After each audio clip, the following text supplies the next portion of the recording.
বিরতির পর স্বাগত। এখন খবর বিস্তারিত। অবাধ ও শান্তিপূর্ণভাবে সম্পন্ন হলো লোকসভা পূর্ব ত্রিপুরা আসনের ভোট গ্রহণ পর্ব। এই আসনের মোট 1490টি বুথে অনুষ্ঠিত হয় ভোট গ্রহণ। উৎসবের মেজাজে ভোট দেন ভোটারগণ। পূর্ব ত্রিপুরা আসনে বাম প্রার্থী জিতেন্দ্র চৌধুরী দূরভাষে প্রতিক্রিয়া জানান খবর ত্রিপুরাকে। সুষ্ঠু ও শান্তিপূর্ণভাবেই অনুষ্ঠিত হলো ষোড়শ লোকসভা নির্বাচনে রাজ্যের দ্বিতীয় দফার ভোট গ্রহণ। আজ ছিল পূর্ব ত্রিপুরা আসনের ভোট গ্রহণ। সকাল 7টা থেকে ভোট গ্রহণ শুরু হলেও সকাল থেকেই বিভিন্ন বুথে বুথে লক্ষ্য করা গেছে ভোটারদের লম্বা লাইন। সন্ধ্যে 7টা নাগাদ নির্বাচন দপ্তর সূত্রে জানা গেছে পূর্ব ত্রিপুরা আসনে ভোট পড়েছে 82.5%। উৎসবের মেজাজে মানুষ অংশগ্রহণ করেছেন ভোট প্রক্রিয়ায়। আজ সকালে 3 নং মনু বিধানসভা কেন্দ্রের 7 নং বুথে গাদং উচ্চ বুনিয়াদী বিদ্যালয়ে নিজের ভোটাধিকার প্রয়োগ করেন পূর্ব ত্রিপুরা আসনে বামফ্রন্ট মনোনীত সিপিএম প্রার্থী জিতেন্দ্র চৌধুরী। সঙ্গে ছিলেন তার মেয়ে অপরাজিতা চৌধুরীও। খবর ত্রিপুরাকে দূরভাষে প্রাথমিক প্রতিক্রিয়া জানাতে গিয়ে জিতেন্দ্র চৌধুরী বলেন, ভোট তো আমরা এই নির্বাচনে অবধারিতভাবেই আমরা জিতবো, এ সম্পর্কে তো কোনো সন্দেহ নেই, সন্দেহ ছিল না। শুধু একটা দেখার ছিল যে কত শতাংশ ভোট পড়ে আমাদের ঐতিহ্য রক্ষা মানে করে সেরকম ভোট হবে কিনা। এবং এখনো যা খবর আছে শান্তিপূর্ণভাবে আমাদের ঐতিহ্য রক্ষা করেই ভালো পার্সেন্টেজের ভোট পড়েছে এবং নিশ্চয়ই ফলাফলও আশাবাঞ্জবে হবে এখানে আশা করি। নিজের জয় সম্পর্কে কতটুকু নিশ্চিত এই প্রশ্নের জবাবে বাম প্রার্থী জিতেন্দ্র চৌধুরী বলেন, তো নিশ্চয়ই সমস্ত মাঠের যা নমুনা দেখেছি এটা হওয়ারই মানে সম্ভাবনা খুব প্রবল। এটা হবে আশা করি। গতবার থেকে তো ভালো মার্জিন থাকবে, এটা বেশি হবেই এবং এটা একটা রেকর্ড হওয়ার মতো হতে পারে, এই সম্ভাবনা আছে। ভোটে জয়ী হয়ে আগামী দিনে সংসদে কি ভূমিকা পালন করবেন তা জানাতে গিয়ে বলেন, প্রথম কাজ দ্বিতীয় কাজ বলে তো কথা নেই, নিশ্চিত সংসদে যখন যাব, যেহেতু ত্রিপুরা রাজ্যের প্রতিনিধি, তখন ত্রিপুরা রাজ্যের আমাদের দীর্ঘদিনের যে পেন্ডিং কাজগুলো যা কেন্দ্রীয় সরকারের সংসদে তোলা মানে তো কেন্দ্রীয় সরকারের সামনে তোলা, এগুলি আমাকে তুলতে হবে এবং ধীরে ধীরে শুধুমাত্র ত্রিপুরা রাজ্যের যা আমাদের বকেয়া এগুলো আদায় করা বা নতুন আমাদের যেগুলো আমরা পেতে পারি সেগুলো তোলা না। আমরা যেহেতু বামপন্থী, দেশের সংখ্যাগরিষ্ঠ মানুষ, গরিব মানুষ, তাদের কথা বলার তো খুব বেশি থাকবে না। হয়তো বা তাদের ভোট পেয়ে অনেকেই সংসদে যাবেন, তাদের কথা কেউ বলবে না। শ্রমিকদের কথা, কৃষকদের কথা, যারা পিছিয়ে পড়াদের কথা, তফসিলি উপজাতি, তফসিলি বা ধর্মীয় সম্প্রদায়ের কথা, এগুলো আমাদের বলতে হবে এবং দেশের যে প্রচলিত আইন কানুন নীতি, এই নীতিগুলি হলো আমাদের দেশের আজকাল বর্তমানের সর্বনাশের সমস্ত কারণ। আমরা অতীতের অভিজ্ঞতার উপর ভিত্তি করে যাতে সেই নীতিগুলোর সংশোধন ঘটিয়ে নতুন কিছু করতে পারি, তার উপরে আমাদের প্রচেষ্টা থাকবে, চাপ থাকবে। জনমত তৈরি করা এই সংসদের বাইরে ভেতরে এটা যেমনটা আমাদের করে এসছেন আমাদের পূর্বসূরীরা, তেমনটা সময়ের সাথে তাল রেখে আরো জোরালোভাবে আমাদের করতে হবে। এদিকে আজ ভোটাধিকার প্রয়োগ করেন পূর্ব আসনের কংগ্রেস জোট প্রার্থী সচিত্র দেববর্মা। তিনি প্রাথমিক প্রতিক্রিয়ায় জানান, এই ভোটটা হচ্ছে এখানে, এটা খুবই আনন্দের বিষয়। আমাদের পূর্ব ত্রিপুরা আসনে উপজাতি সংরক্ষিত এই যে আসনটি, এটা খুবই আমার কাছে ভালো লাগছে এবং আমি ভোট দিয়ে খুব আনন্দ পাচ্ছি এবং এখানে যে দাঁড়িয়ে আছে তাদের সাথে দাঁড়িয়ে লাইনে করে যে ভোট দিয়েছি, এতে যেন আলাদা একটা আমি আনন্দ পাচ্ছি। ঊনকোটি জেলার কৈলাসহরে ও কুমারঘাট মহকুমায়ও সুষ্ঠু ও শান্তিপূর্ণ ভোট গ্রহণ পরিলক্ষিত হয়। কৈলাসহরে ভোট দেন মন্ত্রী তপন চক্রবর্তী ও বিধায়ক বীরজিৎ সিনহা। ভোট এবং স্বতঃস্ফূর্ততা আছে মানুষের মধ্যে। আমরা ভালোভাবে প্রচারও করতে পেরেছি একদম পাহাড় এলাকায়, শহর সমতলে, এবং মানুষের মধ্যে বিরাট উৎসাহ লক্ষ্য করেছি। আজকে আমরা আশা করি যে ভোটের পার্সেন্টেজও গতবারের তুলনায় বাড়তে পারে। বোঝা যাচ্ছে না, এটা এরকম চাপা খুব ত্রিপুরার কোনো ইলেকশন আমরা দেখিনি কোথাও। আমি তো বহু জায়গায় ঘুরেছি এবং সিপিআইএম দল বলুন, কংগ্রেস বলুন, তারা তাদের যে কি বলে রুটিন ওয়ার্কই করেছে। কিন্তু এখন মানুষ কি রায় দেয়, কিন্তু মানুষ তো, আমি বিশ্বাস করি মানুষ এই নির্বাচনটা কেন্দ্রের সরকার গড়া নির্বাচন, এটা রাজ্যের কোনো বিষয় নয়। সেই ক্ষেত্রে মানুষ চায় যে ধর্মনিরপেক্ষ শক্তি ক্ষমতায় আছে। ধর্মনগরে শান্তিপূর্ণভাবে সম্পন্ন হয় ভোট গ্রহণ। সেখানে নিজের ভোটাধিকার প্রয়োগ করেন মন্ত্রী বিজিতা নাথ, বিধায়ক বিশ্ববন্ধু সেন প্রমুখ। অমরপুর মহকুমার 101টি বুথেও ভোট গ্রহণ শান্তিপূর্ণভাবে সম্পন্ন হয়। সন্ধ্যায় পূর্ব ত্রিপুরা আসনের তৃণমূল কংগ্রেস প্রার্থী ভৃগুরাম রিয়াং এক সাংবাদিক সম্মেলনে জানান তিনি তার জয়ের প্রতি 100% আশাবাদী। একটা অশুভ শক্তির বিরুদ্ধে আমরা লড়াই করতে যাচ্ছি এবং এই লড়াইয়ে আমরা জনগণের কাছে যেখানে গেছি আমরা দেখতে পাচ্ছি মানুষ পরিবর্তন চাইছে। পরিবর্তন চাওয়ার পাশে যারা পরিবর্তন চাইছেন তাদের কাছে আমরা যাওয়ার চেষ্টা করেছি, তবে সময়ের অভাবে আমরা সব জায়গায় যেতে পারিনি, এটা আমাদের ব্যর্থতা। আমরা প্রচণ্ডভাবে আশাবাদী যে পরিবর্তন হবেই। আমি গেছি সেখানে, নিশ্চিতভাবে আমি জয় পাব।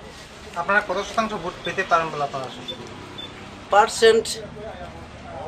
40% তো অবশ্যই নিশ্চিত একেবারে, যদিও আমরা এতটুকু কি বলবো প্রচার করতে পারিনি সময়। মোটের উপর পূর্ব ত্রিপুরা আসনের 1490টি বুথে ভোট গ্রহণ শান্তিপূর্ণভাবেই সম্পন্ন হয়েছে।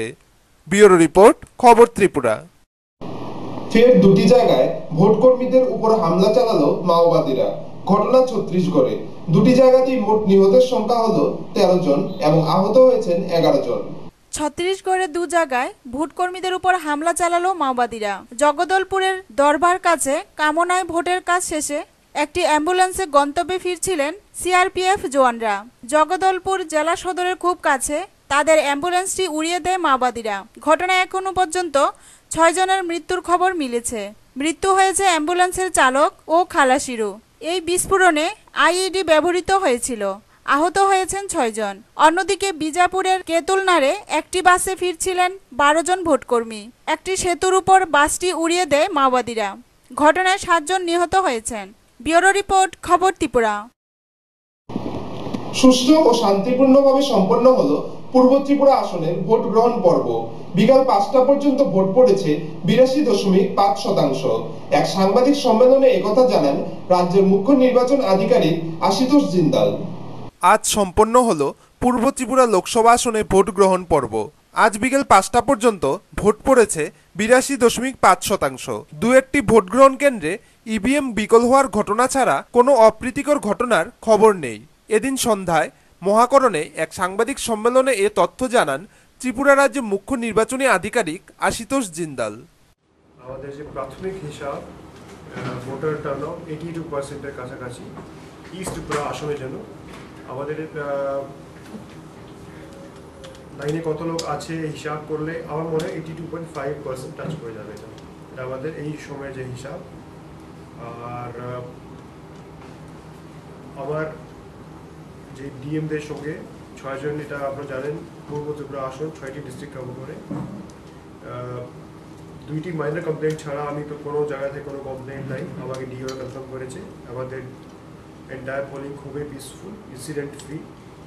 অ্যান্ড আমি যেটা বললাম আমাদের এই ফাইনাল টার্নআউটটা হয়তো কালকে সকালে। ব্যুরো রিপোর্ট, খবর ত্রিপুরা। আমেঠি কেন্দ্র থেকে মনোনয়ন জমা দিলেন কংগ্রেস সহসভাপতি রাহুল গান্ধী। মনোনয়নের সাথে হলফনামায় রাহুল নিজের সম্পত্তিরও বিবরণ দেন। তার পূর্বে কর্মী সমর্থকদের নিয়ে একটি বিশাল র্যালিও সংগঠিত করেন রাহুল গান্ধী। আমেঠি কেন্দ্র থেকে মনোনয়ন জমা দিলেন কংগ্রেস সভাপতি রাহুল গান্ধী। গত দুবার সহজেই এই কেন্দ্র থেকে জিতেন রাহুল। তবে কেন্দ্রে বিরুদ্ধে প্রতিষ্ঠান বিরোধী হওয়ায় এবার রাহুল তার নিজের কেন্দ্রে কিছুটা কোণঠাসা। রাজীব সোনিয়া পুত্রকে চাপে ফেলতে ময়দানে জোর পরিশ্রম করছেন আম আদমি পার্টির প্রার্থী কুমার বিশ্বাস। কুমার বিশ্বাসের পাশাপাশি রাহুলের প্রতিপক্ষ বিজেপির স্মৃতি ইরানিও। মনোনয়নপত্রের সঙ্গে দেওয়া হলফনামায় সম্পত্তির হিসেবে রাহুল জানিয়েছেন তার কোনো ব্যক্তিগত গাড়ি নেই। তার মোট সম্পত্তির পরিমাণ 9.4 কোটি টাকা। গত 5 বছরে রাহুলের সম্পত্তির মূল্য প্রায় দ্বিগুণ হয়েছে। 2009 সালে প্রার্থী হিসেবে মনোনয়ন জমা দেওয়ার পর রাহুল জানিয়েছেন তার সম্পত্তির পরিমাণ 4.7 কোটি টাকা। এই 5 বছরে তিনি মলে 2টি দোকান এবং হরিয়ানা চাষের জমি কিনেছেন। পাশাপাশি দিল্লিতে इंदिरा गांधी फार्मे নিজের শেয়ার রেখে দিয়েছেন। 10 लाख महिलाओं को हमने यूपी में जोड़ा है, यहाँ भी बहुत सारी महिलाओं को जोड़ा है, बैंक से जोड़ा है, उनकी आमदनी बढ़ी है, दूध का काम किया है। फूड पार्क की बात की है, फूड पार्क के माध्यम से हम अमेठी के किसान को बाकी हिंदुस्तान से, बाकी दुनिया से जोड़ना चाहते हैं, वो हमारा एक बड़ा काम था। और तीसरा काम नेशनल हाईवे, रेलवे लाइंस, इन चीज़ों से अमेठी को जोड़ने का। आने वाले समय में इन चीज़ों को मैं और गहराई से करूंगा। रोजगार का काम, युवाओं के रोजगार का काम भी और गहराई से करूंगा, तो वहां मेरा फोकस होगा। I just stated that on his affidavit he had previously not mentioned something. So it's not a personal thing, it's just the fact that he has not mentioned something on his affidavit. भैया देखिए 2004 में, 2009 में opinion polls थे, कह रहे थे Congress party हारेगी, और आप जानते हैं क्या हुआ। 2014 में भी वही होने वाला है, कांग्रेस पार्टी जीतेगी। उत्तर प्रदेश, बाकी हिंदुस्तान को सबसे ज्यादा फायदा होगा। पोलराइजेशन की कोशिश हर बार होती है, हम लोगों को जोड़ते हैं, हम लोगों को एक साथ ले जाते हैं। हिंदुस्तान में लोगों को जोड़ने से फायदा होता है, लोगों को जोड़ने से प्रगति होती है। এই আসনে মোট 14 বারের মধ্যে 12 বারই জয়লাভ করেছে কংগ্রেস। মাত্র একবার 1998-99 সালের নির্বাচনে জেতে বিজেপি। রাজীব গান্ধী, সঞ্জয় গান্ধী, সোনিয়া গান্ধী এই কেন্দ্র থেকে জিতে সাংসদ নির্বাচিত হন। ব্যুরো রিপোর্ট, খবর ত্রিপুরা। সোনামুড়া মহকুমায় উদ্বোধন হলো আরো একটি অত্যাধুনিক বিওপির। সোনামুড়া বক্সনগর মূল সড়কের পাশে 3.67 একর জমিতে 4.17 লক্ষ টাকা ব্যয়ে নির্মিত ইউএনসি নগরের অত্যাধুনিক বিওপির উদ্বোধন করে BSF Tripura frontier IG BN Sharma. উদ্বোধন হলো সীমান্ত বাহিনীর আরও একটি নবনির্মিত বিওপির। সোনামুড়া ইউএনসি নগর নবনির্মিত বিওপির উদ্বোধন হয় আজ। ইউএনসি নগর সোনামুড়া বক্সনগর মূল সড়কের পাশে 3.7 একর জমির উপর নির্মিত হয় সীমান্ত বাহিনীর 29 নং ব্যাটালিয়নের এই অত্যাধুনিক বিওপিটি। মোট 4.17 লক্ষ টাকা ব্যয়ে নির্মিত হয় ইউএনসি নগর বিওপিটি। এটি নির্মাণের দায়িত্বে ছিলেন এনপিসিসি নামক একটি বেসরকারি ঠিকাদারি সংস্থা। এই বিওপিটিতে রয়েছে অত্যাধুনিক বাংকার, অতিথিশালা, জওয়ানদের ব্যারেক, কিচেন সহ পানীয় জলের বিশাল ট্যাঙ্কু। তাছাড়া তৈরি করা হয়েছে একটি প্যারেড গ্রাউন্ডও। আজ সকাল 9টায় পুজো ফলক উন্মোচন করেন সীমান্ত বাহিনী ত্রিপুরা ফ্রন্টিয়ারের ইন্সপেক্টর জেনারেল বিএন শর্মা। তাছাড়া ছিলেন বিএসএফ গোকুলনগর সেক্টরের ডিআইজি বিএস তলিয়া, 29 নং বাহিনীর কমান্ড্যান্ট হেমন্ত মোচার সহ একাধিক আধিকারিকরা। তারপর ফিতা কেটে ইউএনসি নগর বিওপির শুভ দ্বার উদ্ঘাটন করেন আইজি বিএন শর্মা। উদ্বোধনের পর তিনি সম্পূর্ণ বিওপিটি ঘুরে দেখেন এবং এনপিসিসির কাজে সন্তোষ প্রকাশ করেন। তিনি বাহিনীর আধিকারিকদের সাথে বিভিন্ন বিষয়ে কথা বলেন ও তারপর বিওপিতে তিনি বৃক্ষরোপণ করেন। সাংবাদিকদের বিভিন্ন প্রশ্নের উত্তরে বিএসএফ এর ডিআইজি বিএন শর্মা বলেন, I have come here basically to inaugurate this newly constructed composite BOP. BSF has sanctioned more than 65 BOPs which will come up here in the border area, and you can see the infrastructure which is coming up and the amount of money which is being spent by the government of India to bring the facilities on the border so that our troops who are deployed here performing duties to guard the border, they get best of the facilities at the BOP. Over the last 30-40 years, you can see the development which has come up in the border areas to bring the comfort level to the maximum higher level. Our troops can perform duty better. The electricity, drinking water, proper working place, proper rest place, so that their duty hours, whenever they are on duty, they go fresh and they perform duty with alertness. When they come here to the BOP, they can relax, get themselves fresh and have a sound sleep. So with this aim, we are trying our best. The construction agency which have been given this task, they are working day and night, and another BOPs, say about remaining 8-9 BOPs in this sector are also likely to be completed in another 2 months time. So our effort in the BSF is to bring out the best and provide the best for our men. No, I don't agree. Although we have large number of patches in the border area which are still uncovered, but with the kind of domination we are doing day and night, we are doing all our efforts to keep the infiltration under check. There is no alarming rise in the infiltration. We have increased our manpower on the border, and we keep updating our review. What are the vulnerable area? And we are also trying with the help of state government to cover these gaps, because many gaps are there which are still unfilled. There are various reasons for that. So we are aware about these reasons, and we are taking all the help from the civil government also, and the people who are staying ahead of the fence wherever there are gaps. So the instructions are very clear that people will be provided alternative, they will be given some compensation. So there are certain areas where people are still ahead of the fence. So we are trying our best to get them into the rear areas so that the areas can be covered. They cannot be given a timeline. We are trying, because we take continuously, we keep reviewing. Wherever there are some objection from the Bangladesh side, all those areas are being covered. We are making all efforts to get the clearance from the BGB wherever they have objected to. So wherever the objection have been cleared, we are bringing up single row fence, because as per the agreement, wherever we are going closer to the border within 150 yards, we have to, the Bangladesh authorities, they object to it. So the solution has been found that we will erect single row fence. তারপর তিনি সকাল 10:30 নাগাদ চলে যান। উল্লেখ্য, সোনামুড়া মহকুমায় এই ধরনের 6টি বিওপি নির্মাণ করার পরিকল্পনা ছিল সীমান্ত বাহিনীর, যার মধ্যে বাতাদোলা ও ইউএনসি নগর বিওপি ইতিমধ্যেই উদ্বোধন হয়ে গেছে। বাকিগুলির কাজ চলছে বলে জানা যায়। রতন দাস ও সুকান্ত বর্মনের রিপোর্ট, খবর ত্রিপুরা।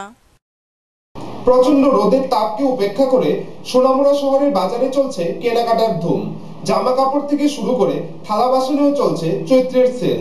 সব মিলিয়ে উৎসবের মেজাজে সোনামুড়ার বাজার। জমে উঠেছে চৈত্রের শেষ বাজার। শহর থেকে গ্রাম সব বাজারে চলছে সেল। বাংলার নতুন বছর শুরু হতে আর মাত্র 2 দিন বাকি। শেষ সময়ে বাজারগুলোতে চলছে কেনাকাটার ধুম। ব্যবসায়ীরাও এই সময়ে বিভিন্ন সামগ্রীতে আকর্ষণীয় ছাড় ঘোষণা করেছেন। একই চিত্র সোনামুড়া শহরেও। প্রচণ্ড রোদের তাপকে উপেক্ষা করেই সোনামুড়া শহর ও তার আশপাশ এলাকার লোকজন সকাল থেকে রাত্রি পর্যন্ত ভিড় জমাচ্ছেন বাজারে। আজ ছিল বিগত কয়েক বছরের চেয়ে রেকর্ড ভিড়। শহরের দোকানগুলো ছিল ভিড়ে ঠাসা। রাস্তার উপর অস্থায়ীভাবে বসে গেছে ছোট ছোট দোকান। বিকেল থেকেই সোনামুড়া মধ্যবাজারের রাস্তা দিয়ে হাঁটার জায়গা নেই। রাস্তাটি দিয়ে বন্ধ যান চলাচল। কাপড় চোপড় থেকে থালা বাসন প্রায় সবকিছুতেই চলছে চৈত্রের সেল। তবে মহিলাদের ভিড় বেশি লক্ষ্য করা গেছে আজকের বাজারে। তাছাড়া আজ শনিবার, অর্থাৎ সোনামুড়া হাটবার, তাই আজকের ভিড় অনেকটাই বেশি। কারণ আগামীকাল ও তারপর মানুষ ব্যস্ত থাকবে বাড়িঘরে বিভিন্ন রীতিনীতি নিয়ে, বিশেষ করে হিন্দু সম্প্রদায়ের লোকেরা। তাই অনেকেই আজকের কেনাকাটা সেরে নিয়েছেন। অনেক ভিড়, অনেক ওই অন্যবারের মতো সেল দিতে আছে, আমরা কিনতে আসি আমাদের পছন্দ মতো। এখনো কিনি নাই, দেখতে আসি, পছন্দ হলে কিনবো। সত্যি সবাই কিনে, সত্যি সংক্রান্ত উপলক্ষে সবাই কিনে, আমিও কিনি বাচ্চারা খুশি রাখার জন্য। চৈত্র মাসে বাজারে মানে খুব ভিড়, প্রচন্ড ভিড়, কিন্তু প্রত্যেক বছর নেই বড় ভিড়, কিন্তু আমরাও কিনতাম আসি, কিন্তু অনেক দোকানে গিয়ে দেখি দোকানে ভিড়ের লেগে যাইতাম পারি না বাজারে। এই তো আমি জামা কিনতাম গেছে, ভিড়ের লেগে মানে সুবিধা করতাম পারি না। এদিকে ব্যবসায়ীদের অভিমত, অন্যান্য বছরের তুলনায় এবছর চৈত্রের বিক্রি মোটামুটি ভালোই। কিন্তু ভিড় হইলেও সেরকম কেনাকাটার মতো কোয়ালিটি বাজার একটা মনে হচ্ছে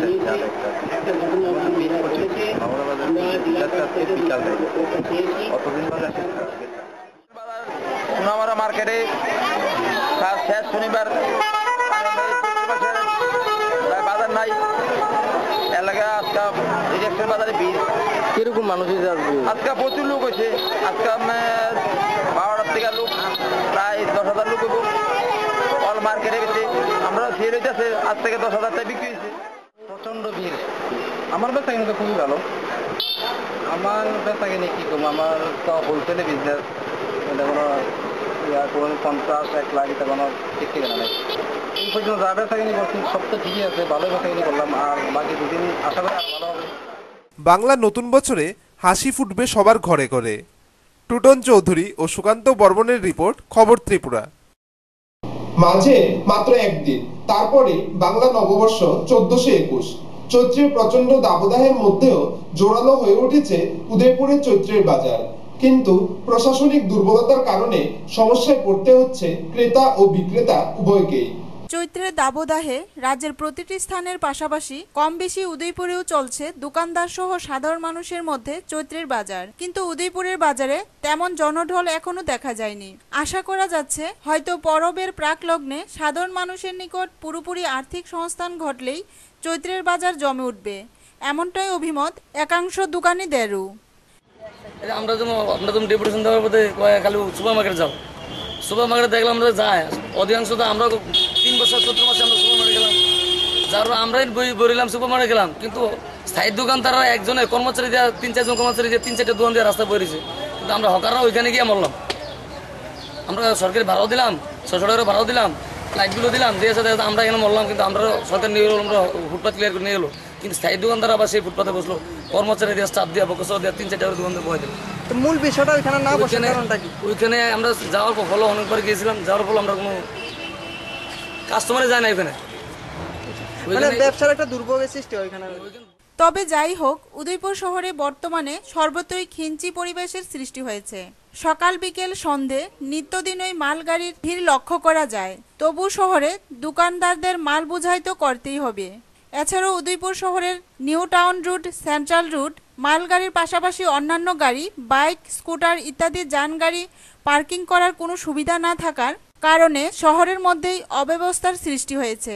এছাড়াও চৈত্রের বাজারে শহরের সর্বত্রই রাস্তার পাশে ফুটপাতের দোকানগুলিও জায়গার অভাবে অধিকাংশ রাস্তা দখল করে জামা কাপড়, বিভিন্ন আসবাবপত্রের পরশা নিয়ে বসে আছে। ফলে স্থানীয় জনগণের জোরালো দাবি উঠেছে এই ব্যাপারে সংশ্লিষ্ট কর্তৃপক্ষ যেন বিশেষভাবে নজর দিয়ে অতি সত্বর সমস্যার সমাধান করে, এমনকি রাস্তার ক্রমশতা বৃদ্ধি করে ফুটপাত এবং পার্কিং এর ব্যবস্থা করারও জোরালো দাবি উঠেছে স্থানীয় দোকানদার সহ অন্যান্যদেরও। জঞ্জাট তৈরি আমরা বুঝতেছি, রাস্তা জঞ্জাট তৈরি হইতেছে, জনসাধারণ চলতে অসুবিধা হইতেছে, আমরা বুঝতেছি। কিন্তু বুঝে আমরা বাচ্চার তাগিদ আমরা কি করবো, আমরা কিছু আর কোনো রাস্তা পাইতেছি না। সরকার কইতেছে যে আমাদেরকে পুনর্বাসন করবো। পুনর্বাসন কমপ্লেক্স করছে, দেখা যাচ্ছে ডিসি মারছেন। তারপরে আমরা ডিমান্ড কি ডেপুটেশন দিয়েছিলাম, ডেপুটেশন আমরা আলোচনা করছি, আমরা এখানে সাইডে আমরা দিয়ে আমরাও চাই না রাস্তাঘাটে বসে জনসাধারণ অসুবিধা হয়, আমরাও জানি। তারপরে আমরা বাচ্চার তাগিদে আমরা বই কি করবো না, পেট বাঁচাতে সংসার চালাইতে হবে। দাবি দাবি ছিল, আমরা কিছুদিন আগে ডেপুটেশন দেওয়া তরফ থেকে ডেপুটেশন দেওয়া হয়েছিল। তারা 14 মাসে তারা আঘাত তুলছে, 14 মাসে উঠে দিব। তারপর আমরা ওই যে 14 মাসটা যাই আমরা দেখি কি করা যায়, আলোচনা করে ডেপুটেশন দেওয়া হইব না কি আলোচনা করা যায়। তবে এই সমস্ত বিষয় নিয়ে উদয়পুর পুর পরিষদের নিকট জানতে চাওয়া হলে স্থানীয় ভারপ্রাপ্ত চেয়ারম্যান রঞ্জন কৃষ্ণ দাস জানান, ট্রান্সপোর্ট ভেহিকেলের জন্য ট্রাফিক থেকে সুনির্দিষ্ট টাইম বেঁধে দেওয়া আছে। সেই নির্দিষ্ট সময়ের মধ্যে এই যে মালগুলো যারা বিজনেসম্যান ইনাদের দোকানে যখন লোড এবং আনলোডিংয়ের নির্দিষ্ট সময়ের মধ্যে ওই পার্কিংয়ের যে জায়গাগুলো নির্দিষ্ট করা আছে সেই জায়গাগুলোর মধ্যে এসে দাঁড়াবে এবং ওই নির্দিষ্ট সময়ের মধ্যে ওই গাড়িগুলোকে ওই জায়গা থেকে বেরিয়ে যেতে হবে, এটাই হচ্ছে। এবং সেটা ট্রাফিক ইউনিট থেকে সমস্ত ব্যবসায়ী এবং যারা যান চলাচলের সাথে যুক্ত, ব্যবসার সাথে যুক্ত, এনাদেরকে জানিয়ে দেওয়া হয়েছে। উদয়পুরের নিউটাউন রোড, সেন্ট্রাল রোড প্রকৃতপক্ষে টোটালটাই হচ্ছে একটা বিজনেস সেন্টার দীর্ঘদিনের। উদয়পুরের মেইন বিজনেস সেন্টার এটা, এবং আমরা দীর্ঘদিন ধরে দেখে আসছি এবং এর জন্য আমরা বিভিন্ন সময়ে প্রয়োজনীয় পদক্ষেপও আমরা নিয়েছি। এখানে যেটা মূল সমস্যা সেটা হচ্ছে রাস্তার মধ্যে যেটা ব্যবসায়ীরা বসে ফুটপাতের মধ্যে বিজনেস করেন, তাতে গাড়ি ঘোড়া ঠিকভাবে চলতে পারে না এবং পার্কিংয়ের যে জায়গাগুলো নির্দিষ্ট করা। মাল বোঝাই গাড়িগুলি মাল পারাপারের জন্য নির্দিষ্ট সময়সীমা অনুযায়ী চালু হবে। ফুটপাত হকার দোকানগুলি রাস্তা দখল করে অর্থাৎ রাস্তার পাশে বসা যাবে না। তাদেরকে স্থানীয় উদয়পুর শহরের নেহরু সুপারমার্কেটে পুরোপুরিভাবে স্থানান্তর করা হবে। তবে ব্যবসার ক্ষতি হলেও ধীরে ধীরে এই সমস্যা দূর হবে। এছাড়াও গাড়ি পার্কিং করার জন্য উদয়পুর ট্রাফিক দপ্তর সেন্ট্রাল রোডে কিছু কিছু পার্কিং করা জায়গায় গাড়ি রাখার নির্দেশ জারি করবে এবং মালগাড়ির আসবাবপত্র ওঠাবার নামাবার জন্য সকাল 11টা থেকে দুপুর 2টা পর্যন্ত সময়সীমা বেঁধে দেওয়া হয়েছে। এর ব্যতিরেকে চললে আইনত দণ্ডনীয় করা হবে। ব্যুরো রিপোর্ট, খবর ত্রিপুরা। রেশনিং চালের গোডাউনের অনিয়মিত কাজকর্মের ফলে এলাকার রেশন ডিলাররা প্রচন্ড হয়রানির শিকার হচ্ছে, এমনটাই চিত্র লক্ষ্য করা গেল কাঠালিয়া ব্লক এলাকায়। দীর্ঘদিন ধরে কাঠালিয়া রেশনিং চালের গোডাউনের অনিয়মিত কাজকর্মের ফলে ব্লক এলাকার রেশন ডিলাররা প্রচন্ড হয়রানির শিকার হচ্ছে। এতে সামগ্রিকভাবে ব্লক এলাকার 15,468 জন রেশন কার্ড ভোক্তা নিয়মিত রেশন পেতে নাজেহাল হচ্ছে। ব্লক এলাকার 24 জন রেশন ডিলারের অভিযোগ, সময়মতো একদিনও স্টোর কিপার তাপস দাস গোডাউনের তালা খোলেন না। দূর দূরান্ত থেকে রেশন ডিলাররা ঘন্টার পর ঘন্টা গাড়ি নিয়ে বসে থাকতে হয় দরজা স্টোর কিপারের অপেক্ষায়। এমনকি অন্যান্য আরও 3 জন গার্ড থাকার পরও তারা অফিসে দেরিতে আসেন।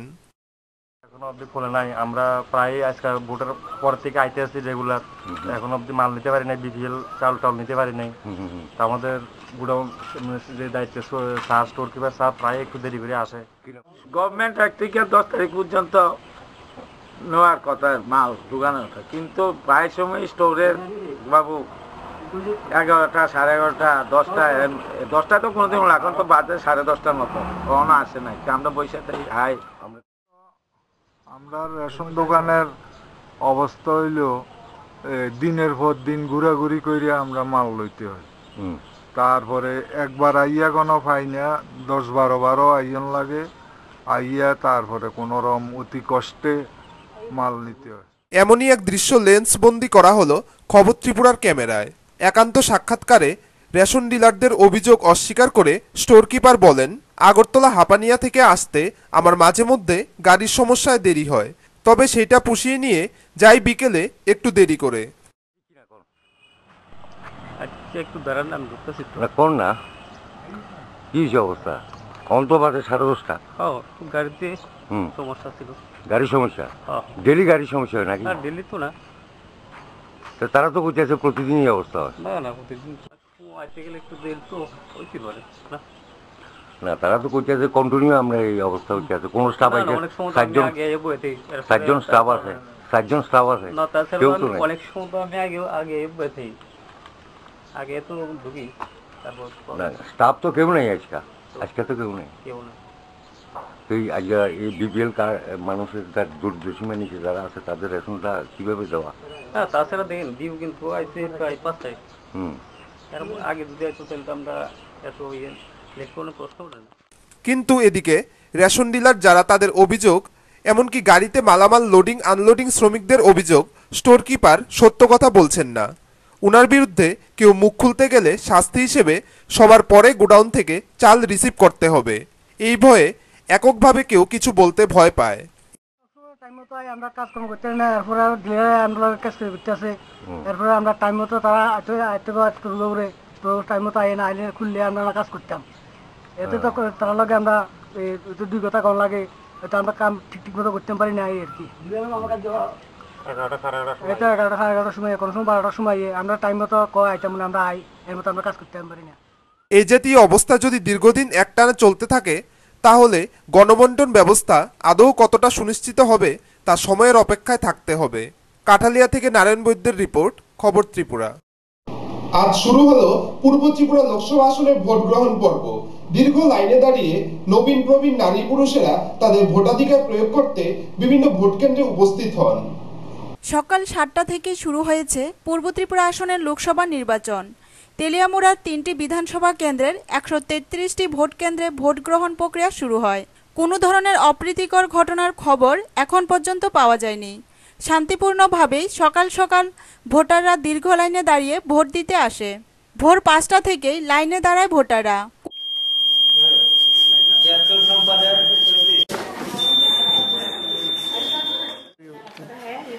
প্রথম তো কোনো বিশেষ কিছু মনে হচ্ছিল না, বাট সকালবেলা একটু ভয় ভয় করছিল কি হবে, বাট এখন একদম রিল্যাক্স আছি, সব ঠিকঠাক চলছে, এর জন্য ভালো লাগছে। কোনো ধরনের বিশৃঙ্খলা বা অপ্রীতিকর ঘটনা কি এখানে হয়েছে? না, এখন পর্যন্ত এমন কোনো কিছু হয়নি। কোনো ভোট কেন্দ্রে সিপিআইএম দলের পোলিং এজেন্ট ছাড়া অন্য কোনো দলের পোলিং এজেন্ট দেখা যায়।